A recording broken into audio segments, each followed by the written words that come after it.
Ladies and gentlemen, let's Red Gaming Today.com video. AMD have had their press conference, haven't they? Yes, indeed. So there's a bunch of good news, and that is primarily that all of the stuff that we've discussed previously regarding the rumours, and we'll go into those what they are in just a second, are pretty much confirmed. So specification-wise, if we were to take, for example, the Fury X, the previous videos and articles and all of that jazz that I've done previously are accurate. In other words, the GPU does have 4096 stream cores, and it will put out around 8.6 teraflops of single precision computing performance. But the primary purpose of this video isn't to go over the specifications that we've gone over a billion times previously. Instead, it's more to focus on the other cards in the range and also the release dates, pricing, and so on and so forth. So the Fury X will indeed be available later this month, June the 24th. That's not too bad, right? And you're also going to be getting the Fury, which is going to be released July the 14th. So once again, Fury X, June the 24th, the Fury, July the 14th, so early next month. The prices are going to be very aggressive.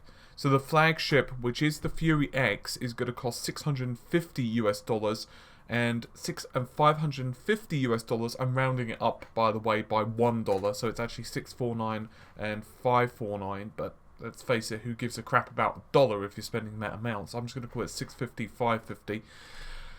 $550 for the Fury. So basically, the slightly nerfed, I guess you could say, GPU is going to cost this money. However, there's also going to be an R9 Nano. Now, we don't know the specifications 100% yet with this, but it's tiny. It's 6 inches. It's minuscule, and it will be featuring HBM from what I can tell. Now, there's also going to be a dual Fiji. The name is unspecified at this point in time, but obviously it's going to have basically two, well, Furies on the card. That's just insane. So, to reiterate, the 4096 cores of the Fury are going to be in place. It's absolutely ludicrous because the Fury X has a performance per watt of 1.5 times previous generation. The Nano is twice that of the previous generation. It's just, I can't even describe to you how just insane that stuff is. I mean, that's absolutely ridiculous. So what about the other cards? Because there are other GPUs, right? Yes, there are. Now, we've discussed the 390X and the 390 several times over. They are based on Granada, and you could basically just say it's Hawaii rebranded. There are going to be some differences, primarily clock speed and so on, but we don't know if there's anything to do with the architecture. As I said, clock speeds are going to be higher, but if you were to Google R9 290X specifications, you could look at our review and so on. It's basically the same. The differences are you've got additional memory bandwidth because the clocks are slightly higher, and you've got extra core clock speed. But it's nothing amazing. The 390X has 2816 stream cores, while 2560 are on the R9 390. So it's not a bad thing, as the cards are going to retail at $430 or $330 US. Now, the reason I bring this up is quite simple, because in a nutshell, these cards are not the high end anymore. They're the nice end. They are like, yeah, they're not bleeding edge. They're good high performance chips for those who want to play games at high resolutions, but they are not there for, you know, the ultra high-end bleeding edge gamers. So just bear that in mind. There are other cards as well, such as the 380. The 380 is being marketed for 1440p. Personally, I disagree. The 380 is basically a Tonga, but it's not the full Tonga. There are going to be some changes over the 285 that we've already reviewed, primarily memory bandwidth and memory based, in that it's going to have 4 gigabytes compared to the 2 of the 285. But supposedly we will be seeing the 380X, the full chip. Now the full chip is currently apparently going to be offered with some Macintoshes.